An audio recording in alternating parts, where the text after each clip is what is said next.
Assalamualaikum dan salam sejahtera Sinar PM 16 April bersama saya Hazam Mokhtar.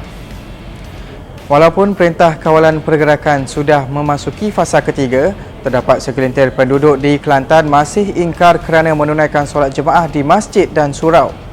Sikap degil tersebut didedahkan dalam Facebook rasmi bahagian penguatkuasaan Undang-Undang Syariah Negeri Kelantan yang memaparkan beberapa keping gambar mengenai tindakan segelintir penduduk di satu lokasi di negeri berkenaan dilihat masih tidak prihatin dengan larangan kerajaan itu dan tidak membenarkan sebarang aktiviti perhimpunan termasuk solat jemaah selain perlu mengamalkan penjarakan sosial. Pengarah Jabatan Hal Ehwal Agama Islam Kelantan, Datuk Cik Muhammad Rahim Jusoh, ketika dihubungi memberitahu pihaknya akan terus menjalankan operasi pemeriksaan dan bertindak segera terhadap aduan yang dikemukakan orang ramai. Melalui perkongsian di Facebook sama, jabatan tersebut turut memberi penegasan tegas akan membuat pemantauan berterusan bagi memastikan warga masjid dan surau sentiasa mematuhi arahan pentadbiran yang dikeluarkan oleh Majlis Agama Islam Kelantan berdasarkan saranan kerajaan susulan wabak COVID-19. Rapid Rail Sendirian Berhad mengumumkan kesemua pintu keluar masuk Plaza Stesen LRT Masjid Jamek yang terletak bersebelahan OCBC Bank dan Bank Muamalat ditutup sementara mulai hari ini sehingga 28 April. Prasarana Malaysia Berhad untuk Rapid Rail dalam kenyataan hari ini berkata penutupan sementara itu adalah berikutan perluasan Perintah Kawalan Pergerakan diperketatkan di sekitar kawasan Masjid India. Menurut kenyataan itu, langkah tersebut diambil bagi membantu pihak berkuasa mengurangkan pergerakan orang awam yang tidak sepatutnya pergi ke kawasan terlibat. Orang awam juga dinasihati agar sentiasa mematuhi PKP, menjaga jarak sosial yang telah ditetapkan serta merancang perjalanan berikutan penutupan sementara tersebut. Penutupan sekolah dan pembatalan peperiksaan awam peringkat rendah bakal memberi kesan jangka panjang terutama bagi murid daripada keluarga B40. Bekas Timbalan Menteri Pendidikan Teo Ni Ching berkata adalah penting untuk Kementerian Pendidikan mengambil kira pelbagai risiko agar jurang perbezaan dapat dikecilkan.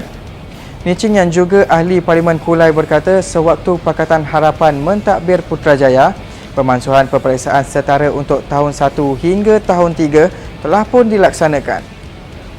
Katanya, peperiksaan merupakan salah satu cara untuk mentaksir pembelajaran murid dan sekiranya pentaksiran bilik darjah itu dapat dilaksanakan dengan baik dan adil, maka pihak kementerian tidak perlu bergantung kepada peperiksaan semata-mata. Seramai 1,000 orang meninggal dunia akibat wabak COVID-19 di Kanada dengan jumlah kes melebihi 29,000. Wilayah Quebec mencatatkan 487 kematian tertinggi, manakala wilayah Ontario melaporkan 51 kematian baharu pada semalam dan 43 pada Selasa, menjadikan angka korban keseluruhan seramai 385 orang. Perdana Menteri wilayah itu, Francis Ligot berkata rumah penjagaan orang tua yang dilanda COVID-19 kekurangan lebih 2,000 kaki tangan dan beliau turut menggesa doktor serta jururawat untuk menghulurkan bantuan. Kementerian Pengajian Tinggi memaklumkan pelajar SPM dan STPM yang akan menduduki peperiksaan itu pada suku pertama tahun depan akan memasuki institusi pengajian tinggi awam IPTA pada sesi akademik 2021-2022. KPT dalam satu kenyataan berkata bagi program asasi dan diploma termasuk matrikulasi, pelajar dijangka memasukinya pada Julai atau Ogos 2021, manakala bagi program ijazah pada Oktober 2021. Selain itu, KPT menjangka IPTA akan menerima kemasukan pelajar baru tahun ini ke program asasi dan diploma termasuk matrikulasi pada Julai atau Ogos 2020 dan program sarjana muda pada Oktober 2020. Semalam, Menteri Kanan Pendidikan Dr. Muhammad Razif Majidin berkata peperiksaan UPSR dan PT3 bagi tahun 2020 dibatalkan akibat penularan wabak COVID-19. Teruskan mengikuti perkembangan semasa dalam dan luar negara di www.sinarharian.com.my dan teruskan sokongan anda untuk Barisan Hadapan Negara dalam memerangi wabak COVID-19 dengan hashtag Jangan Putus Asa Malaysia.